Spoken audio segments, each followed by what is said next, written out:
Ismaamulka Mandera ayaa noqday halka ugu badan ee laga soo tabiyay musuqmaasuqa sanduuqa caymiska caafimaadka bulshada ee SHA kadib markii la xiray 10 xarumood oo caafimaad oo lagu eedeeyay wax isdabamarin iyo lunsashada lacago malaayiin oo loogu talagalay adeegyada caafimaadka.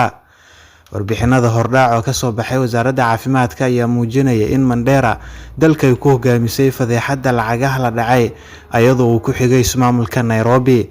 Lacagaha malaayiinta ee la musuqmaasuqay ayaa lagu sheegay in lagu bixiyay xarumo caafimaad oo aan jirin amaba aan shaqaynaynin. Qaar ka mid ah xarumahaasi ayaa ku jiray liiska SHA, balse markii baaritaan lagu sameeyay waxaa caddaatay inaanay jirin dhisme caafimaad oo dhab ah, halka kuwo kale ay shaqaynayeen balse aan la siinin adeegyo u dhigma lacagaha loo qoondeeyay. Waxaa ka mid ah xarumaha dowladda ay shaacisay in albaabada loo laabay ee lagu helay musuqmaasuqa: xarunta caafimaad ee Asif Medical and Health Services, xarunta caafimaad ee Ayale Medical and Nursing Home, Desert View Health Service, Equity Afya Mandera, Carl Health Nursing Home, Mama Elba Nursing Home, Sanag Medical Center, Tapsam Medical Center iyo Wanta Nursing Home iyo xarunta Zanol Annex and Maternity.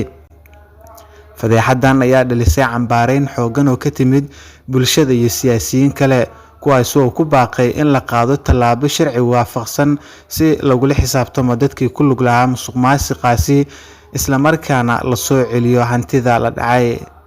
Ibrahim Nuur Cabdiraxmaan, warbaahinta Daawa, Countiga Mandera.